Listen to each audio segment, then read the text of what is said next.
Yes ngono dunya biasa wae. Urip wis biasa wae. Mesti biasa wae penting saleh, di hati saleh, rezeki wis minawos. Wae taluk wae pangeran, ora usah sok suci, ora usah sok bener dhewe biasa wae. Dunya wis kabeh kersane napa? Pangeran. Ya sudah seperti ini. Yang saleh kaya Salabah malah akhirnya suul khotimah. Padahal dulu disebut hamamatul masjid, tukang iktikaf.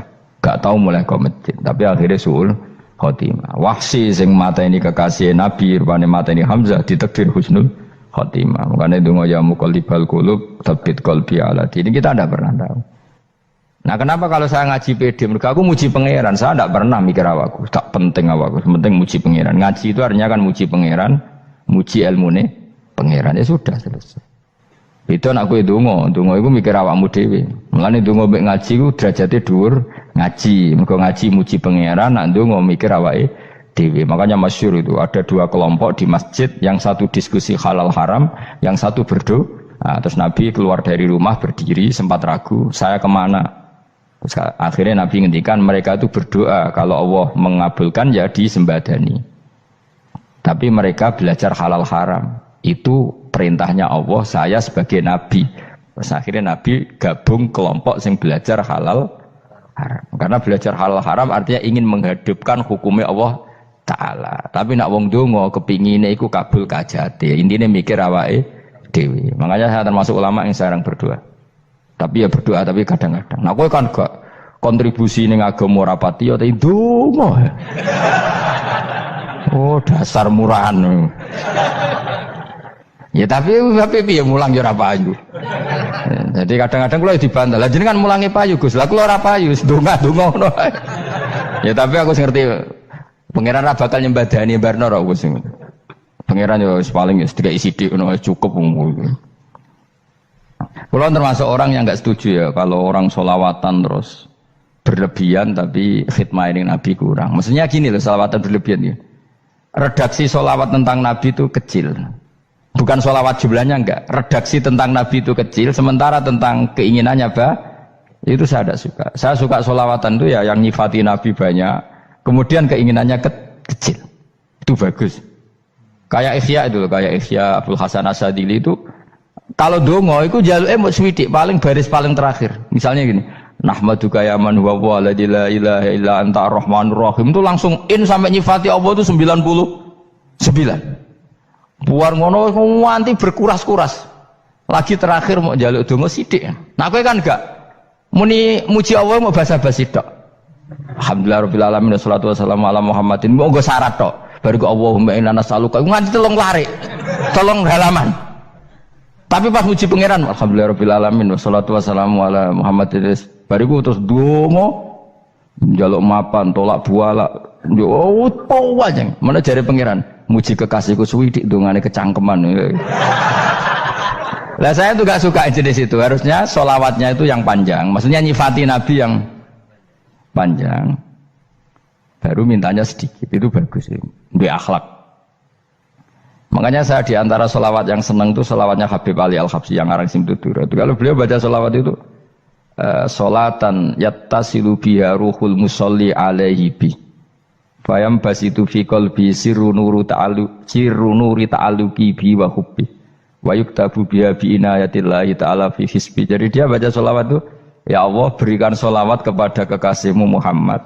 Dengan sholawat ini rohnya saya, musolli itu rohnya saya yang membaca sholawat, bisa sambung dengan rohnya Rasulullah. Dan setelah sambung saya terhitung sebagai orang yang mencintai Rasulullah. Dan saya berharap dari cinta itu saya tertulis sebagai umatnya. Nah, aku kan enggak mau sholawat itu mau, saya termasuk orang yang enggak saya loh ya.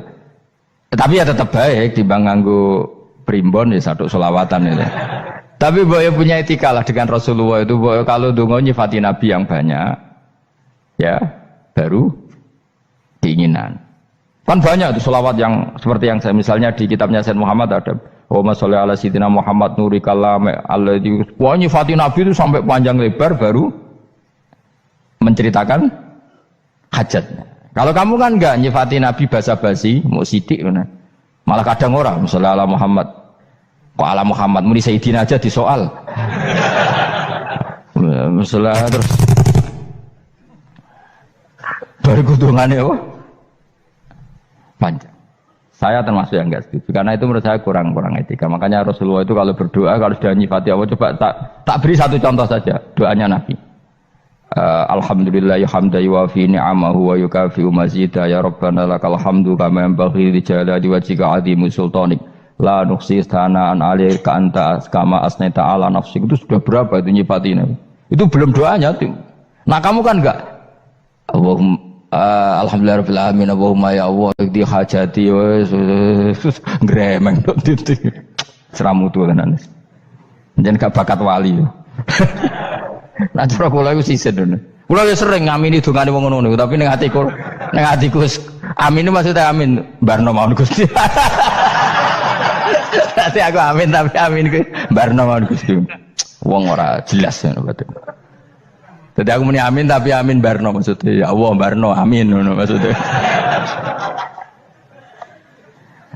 Jadi karena tadi setahu saya doanya para nabi, para wali itu memang seperti itu. Ya coba itulah doa tadi aja yang saya sebut itu berapa kalimatnya? Apa? Alhamdulillah hamdan yuwafi ni'amahu wa yukafi mazida ya rabbana lakal hamdu kama yanbaghi li jalali wajhika 'azimi sultanik la nuqsi sana'an 'alaika anta kama asnaita 'ala. Enggak terhitung pujian saya kepada engkau sebanyak engkau memuji pada diri engkau sendiri. Allahumma inni a'udzu biridhoka min sakhatika fi mu'afatika min uqubatika wa bika minkal. Allahumma sholli bi haqqi jabarutika wa bi khawfika. Kan panjang sekali doanya wali-wali itu, tapi semuanya mensifati Allah. Bahkan banyak yang kemudian lupa enggak doa. Coba haji, doa haji itu coba. Labbaik Allahumma labbaik la syarika lak innal hamda wa ni'mata laka wal mulka la syarika lak wa ni'mat. Itu kan labbaik saya siap melaksanakan perintahmu ya Allah sa'dik. Engkau yang punya pujian, engkau la syarika lak. Itu malah enggak ada, jarang malah ada doanya. Itu kalimatnya talbiyah semua. Allahumma antal azil akram itu sudah seperti itu. Karena tadi al-mu'min yashghaluhu sana 'ala Allah min ayyakuna li nafsihi dzakiran. Mukmin sejati adalah sibuk memuja Allah sampai lupa jatah dirinya sendiri. Nah, kowe kan gak mujine Allah basa-basi, dongane tenanan. Itu jadi makhluk aneh, itu jadi hubungan mbek pangeran itu wong aneh. Ya tapi jen ra bakat wali, ngono iku dadine ngono iku. Ya tok ngono kok mari wali kakean malah gak elit. Jadi, tapi saya mohon itu di sholawat itu usahakan jumlah paling enggak jumlah sholawatnya banyak, doanya sedikit. Paling enggak misalnya kamu tidak punya kalimat yang apa baik ya mau sholawat ping 100 itu gak ada salah biar guling-gilingan apa kita menyebut kekasihnya Allah lebih banyak ketimbang kita menyebut hajat kita sendiri ya gitulah. Paling enggak punya etika seperti itu ya. Kalau kamu enggak punya segot-segot sing keren, bacalah sholawat berapa 100 terus cerita awam Gusti utang kula kathah. Mungkin ra jawab wis roh ngono saya. Tapi kan kita menyebut kekasihnya sampai 100, nyebut utang bisa. Ojo kok nyebut kekasih pisan, nyebut utangi 100. Berarti yen nek ditakoki pangeran, kowe nyebut kekasih wong pira pisan, nyebut utang 100 dasar ra utang ngono-ngono kan. Ya ada, saya termasuk orang yang nggak setuju tadi. Jadi kalau redaksi sholawat cari yang mujinya Nabi lebih lebih banyak. Karena itu nanti lebih diridhoi Allah Taala. Coba Allah sendiri kalau nyebut nabinya itu hitung saja. Laqad ja'akum rasulun min anfusikum. Jadi rasulun min anfusikum, seorang rasul yang sejenis dengan kamu. Terus azizun, orangnya sangat terhormat. Alaihi ma'anitum, rasul ini siap menanggung apa yang kalian tidak mampu. Kowe ra bakat mlebu swarga barokah syafaate Nabi akhirnya mlebu swarga. Kowe ra kelar korban, Nabi tahu mengorbankan kita semua. Dokha Rasulullah bikabsaini terus hada an ahli wa hada amman lam yudokhi min mati. Jenenge alihima anittum. Nabi menanggung apa yang kalian berat. Azizun, Nabi itu ali terus harisun alaikum. Nabi sangat berkomitmen menyelamatkan kalian. Haris itu keinginan yang berlebihan itu jenenge apa? Haris, kiai kuno namanya ini ngungseng, keinginan yang over. Nabi itu sangat berkeinginan kita ini maslahat. Terus bil mukminina raufur. Allah yang super saja kalau nyebut nabinya nyifati sebanyak itu. Ada ayat lagi misalnya, Rabbana wab'ats fihim rasulam minhum yatlu alaihim ayatika. Muhammad itu siapa? Seorang rasul yang membacakan ayat-ayat Allah. Wa yu'allimuhum, seorang rasul yang mengajari mereka alkitab wal hikmah. Wa yuzakkihim, seorang rasul yang membersihkan akhlak-akhlak kita. Jadi artinya Allah punya tradisi kalau nyifati rasul itu banyak. Juga nyifati orang-orang sekeliling rasul. Makanya menurut saya madhab Syiah itu enggak pas. Karena Allah kalau nyifati Rasulullah itu jika nyifati orang-orang di sekeliling Rasulullah, dan itu dengan pujian, yaitu Muhammadur Rasulullah walladzina ma'ahu asyidda 'alal kuffar ruhama'u bainahum tarahum ruk'an sujada yabtaguna fadlan minallahi warid wa nasimahum fi wujuhihim min atharis sujud. Itu kan panjang sekali, dan orang-orang sekeliling Muhammad adalah begini. Kayak apa Allah muji para ashabu Rasulillah? Masa kita ikut kelompok yang menghina ashabnya apa? Rasulillah. Makanya kita tetap madzhab ahli sunnah apa? Wal jamaah, yaitu mencintai semua sahabat. Karena Allah saja yang Tuhan mensifatinya dengan sehormat itu. Mensifati apa? Ashabu Rasulillah. Disifati orang-orang yang saling kasih sayang sama orang mukmin. Tarahum ruk'an, sujud dan komitmen hidupnya untuk rukuk dan sujud. Simahum fi wujuhihim min asari sujud. Sudah asari sujud tidak usah diterjemah, nanti sensitif. Cuma setahu saya asar sujud itu nanti setelah di akhirat orang sering sujud itu jabahnya itu ada nurnya. Tapi kalau ada yang nafsirkan asari sujud itu warna tertentu ya semboy, itu sensitif. Yang jelas asari sujud itu ya sudah seperti itu. Seneng kamu kok hasut. Kowe nyen provokator, nak ono apa ya? Ada hal yang begitu terus mau berlebihan. Uteke ya khisimun.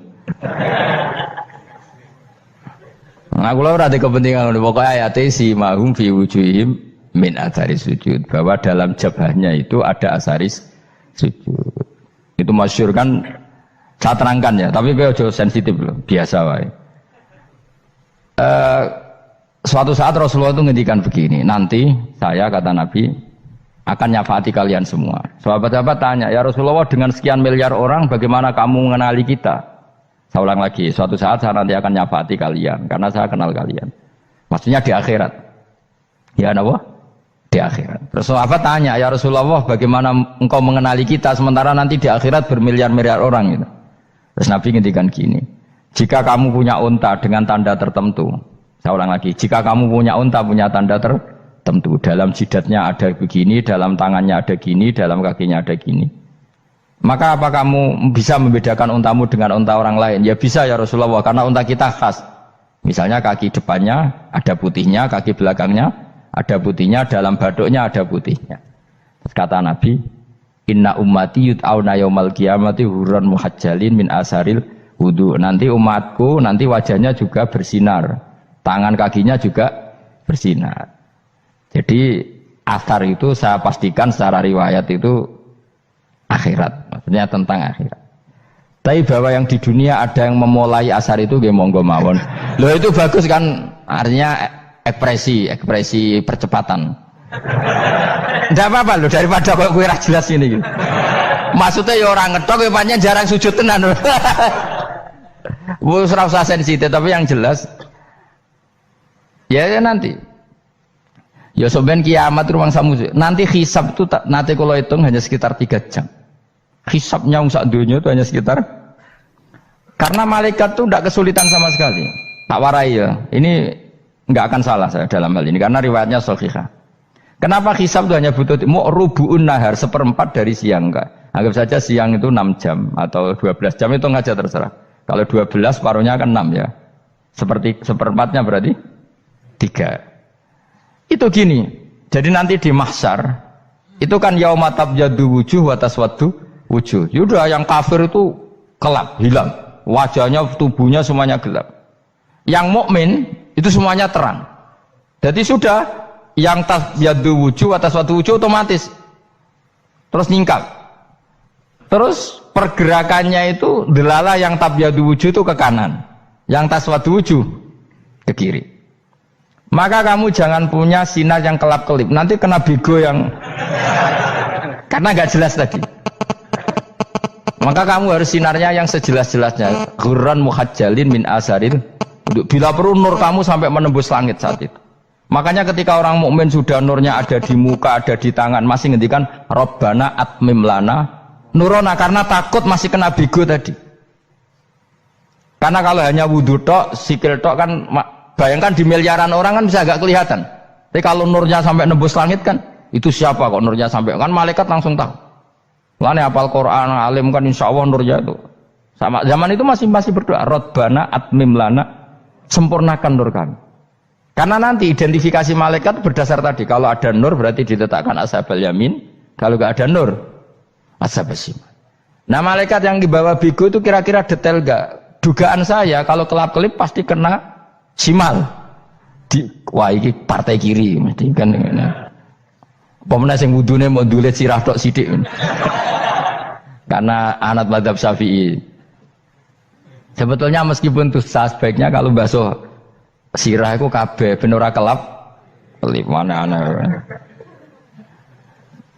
aneh pepesan terus dulat-dulit tok. Iku soben ya itu kelap kelip. Ya sudah ya. Setelah itu kata ngendikane pangeran yu'raful mujrimuna bisimahum fayukhadu bin nawasi wal aqdam. Orang-orang pendosa kelihatan maka diletakkan di kiri. Nah sama yang orang-orang baik simahum fi wujuhihim min asari sujud. Jadi ayat itu jelas tentang akhirat. Tapi kira usah terus provokasi. Seneng kamu kok ya khisimun, maksudnya provokator gitu. Jadi nanti yang mukmin jelas nurnya. Lah nur ini nanti dengan kadar iman kamu, perilaku kamu. Ada yang kelap-kelip, ada yang. Nah, yang kelap-kelip ini orang kena bigo itu tadi. Nanti setelah kena bigo ikut ashabis simal, yang kelap-kelip disortir lagi malaikat yang bagian detail kan ada nanti. Nah, ini terus ditubir neraka. Yang kafir benar-benar neraka, yang ini ditubir neraka. Nah, itu nanti ini yang ngel-ngelo Kanjeng Nabi digoleki ya ini itu. Mana sakit Kanjeng Nabi, mana ono kiai saleh darani nek iso saleh dhewe sakit Nabi mergo terus goleki endi umatku sing kelep-kelip terus dicari disyafaati. Ya imma langsung dituruti Allah wa imma diumbasik ning neraka. Ya terserah rencanamu piye ngono kowe. Tapi yang jelas apa? Kiamat itu cepat sekali karena tadi ada identifikasi tadi. Makanya hanya cukup 3 jam karena tadi yang jelek kelihatan jelek, yang baik kelihatan baik. Makanya cepat. Ya araful mujrimuna bisimahum, orang pendosa dikenali lewat alamatnya yaitu taswaddu apa? Wujuh. Kalau orang baik dikenali lewat tabyadu wujuh. Nah, terus setelah nyingkir, ini ngono tak warai kiamat. Setelah nyingkir itu faduri babenahum bisuril lahu bab. Setelah tersingkir tadi terus lalu ada pintu penghalang, pintu pemisah. Nah pintu pemisah tadi yang sisi kanan langsung jadi surga, yang sisi kiri jadi neraka. Itu disebut faduri babenahum bisuril lahu bab batinu fi rahmatu wa dhahiruhu min qibalihil adzab. Yang pintu arah kanan otomatis wilayah surga, yang pintu kiri otomatis wilayah neraka. Nah problemnya ketika penutupan pintu itu dah yang kelap-kelip itu katut kemana ini yang makanya kamu jangan malok partai yang apa kelap-kelip yang nggak jelas itu koalisi kemana ini. Kalau partai besar kan iso nyalon presiden, partai kecil ini kan ikut mana ini kan sing sak ngisore 1%, 2% ini kan repot. Loh coba misalnya nur kamu 2%, berarti gelap kamu kan 98%. Kira-kira malaikat mengkategorikan kemana coba? Ayo jawab. Gelap. Loh kode semangat Pak. Padahal itu bagian dari kamu. Kalau satu tubuh itu sinarnya hanya 2%, kira-kira kategorinya itu partai gelap, partai terang. Kode semangat kok itu. Berarti kegaruk kemana? Kiri. Tapi bisa saja malaikat cara berpikir gini. Tapi kok ada cahayanya ya? Padahal kata Allah yang bercahaya ashabul yamin. Kan nggak ada bilang cahaya terang. Bisa saja malaikat alhamdulillah berpikir begitu. Ya nanti kita rayu saja supaya berpikir ini kan yang penting ada cahaya. Kan Allah tidak bilang terang apa kelap-kelip. Ya mungkin saja asal ada cahaya dikategorikan lahu nur, punya apa? Nur. Tapi yang jelas saat itu pun yang sudah punya cahaya masih berdoa Rabbana atsmim lana nurona, ya Allah saya mohon sekali nur-nur kami sempurnakan. Jadi ini saya bantu teman-teman yang hafid-hafid supaya tahu maknanya ya. Dan yang nggak hafid ya dengar ya. Kalau nur itu penting. Makanya Nabi itu kayak apa? Nabi itu orang super. Itu kalau ngendikan wa maj'al min fawqi nuran wa min tahti nuran wa an yamini nuran wa an simali nuran, sampai terakhir Nabi masih mendoa untuk dirinya waj'al li nuran, dan semua tubuh saya jadi nur. Jadi Nabi sudah gitu kan. Ya Allah, jadikan sisi depanku nur, belakang kami nur, kanan nur, kiri nur. Terakhir itu apa? Waj'alni nuran, dan doa semoga semua tubuh saya jadi nur. Itu termasuk doa yang sering saya baca. Karena saya takut kelap-kelip tadi, ini bahaya ini kalau malaikat. Saya tidak tahu cara berpikir malaikat tadi. Apa ngitung 98% maka dikategorikan apa? Gelap. Apa dihitung nurnya saja? Wong instruksinya Allah kan yang ada nur ashabul yamin. Meskipun kelap-kelip kan punya nur. Saya tidak tahu nanti ikut 2% ikut mana kalau di partai koalisi itu. Ya, ikut yang menang biasanya, ikut yang apa? Ya paham ya, makanya saya mohon kalau wudhu itu usahakan sempurna, terutama wudhu sholat. Kalau nggak wudhu sholat itu sebaiknya nggak sempurna, supaya ada bedanya wudhu sholat sama wudhu tidak sholat. Rasulullah itu masyhur gitu ya. Rasulullah itu kadang tawaddu'a wudhu'an khafifan, wudhu yang sederhana, yaitu hanya sekali-sekali dan tidak sempurna. Ketika ditanya as-sholat ya Rasulullah, tidak. Misalnya saya habis makan, mau tidur, biasanya ya wudhu, tapi tentu tidak perlu sesempurna kayak wudhu sholat, biar ada bedanya. Rasulullah juga gitu, beberapa kali beliau wudhu, tapi tidak sesempurna wudhunya untuk sholat. Masyhur itu di riwayat tawaddu'a wudhu'an khafifan duna wudhu'ihi lis sholat. Tapi kalau wudhu untuk sholat asbaghal wudhu, menyempurnakan wudhu. Jadi supaya ada bedanya wudhu sholat dan wudhu tidak sholat. Saya gak wong ora iso ngaji podo kabeh. Abu Bakar ya gitu. Ana wong poso sunat kok nyediakno buka dimarahin. Istrinya pernah nyediakan buka beliau untuk puasa sunat. Itu embernya dipecahi Abu Bakar. Ditanya, kenapa gitu? Apakah kamu akan menyaingi Ramadan? Jadi gak boleh memperlakukan puasa sunat kayak Ramadan. Ya biasa saja kalau puasa sunat kok ape buka kolak apa. Ramadannya ya iri tuh. Ini gimana kok saya disaingi ini? Jadi kabeh itu ada proporsinya, ada apa? Makanya megang Quran ya wudu, megang wudu. Nah, kabeh gitaran terus wudu, pengiran tersinggung. Piye kok menjegal gitar wudu? Jadi enggak boleh kebaikan disaingi itu juga enggak boleh. Bapak kowe sregep wudu sampai nyekel gitar. Ya, untuk Quran tersinggung, wah semen ibu gak sembrono kan. Malaikat panitia kan ya tersinggung. Kabeh itu kan ada proporsinya apa? Ada proporsinya. Itu hebatnya Rasulullah. Jadi kalau beliau wudu, bahkan wudu itu wudu li sholat sama tidak sholat itu, misalnya sholat sunat itu kamu mampu ngadeg boleh nggak duduk? Boleh. Kalau sholat fardu nggak boleh, biar ada bedanya. Fardu itu spesial, nggak boleh, harus berdiri. Kalau sunat pun harus berdiri. Fardu tersinggung, iya sunat kok nyaingi aku kan gitu kayak. Ya makanya sholat fardu wajib berdiri ya. Sholat sunat boleh duduk meskipun mampu loh ya. Nggak boleh sama, sholat sunat pun harus berdiri. Berarti ada sunat menyaingi fardu. Ya jelas ya, jadi aturan main itu harus jelas. Nggak boleh, makanya Abu Bakar itu nggak mau kalau ada orang puasa sunat kemudian apa? Abdullah bin Mas'ud lebih parah. Dia itu tukang nyuwepeng orang yang selalu sholat duha. Makanya saya itu duha itu jarang, karena takut kena sweepingnya siapa? Abdullah bin Mas'ud. Itu ada orang khusyuk tiap hari duha disweping sama dia. Apakah kamu menjadikan sholat ini jadi fardu? Kok mbok lakoni bedino? Awas nampak lakoni bedino. Daerah akhir duha dilakoni bedino. Perkara ini butuh duit. Itu kalau zaman Abdul Mahmud kena sweeping apa? Karena berarti menandingi fardu. Yes, ora usah anut ilmu ku bahaya itu di sensitif. Cuma ini kan ilmu tetap tak utarakan. Biar kamu tahu, enggak boleh fardu disaingi itu enggak. Coba kan banyak ketentuannya tadi. Contoh paling gampang itu apa? Kalau sholat fardu boleh, enggak boleh apa? Duduk. Sholat sunat boleh duduk.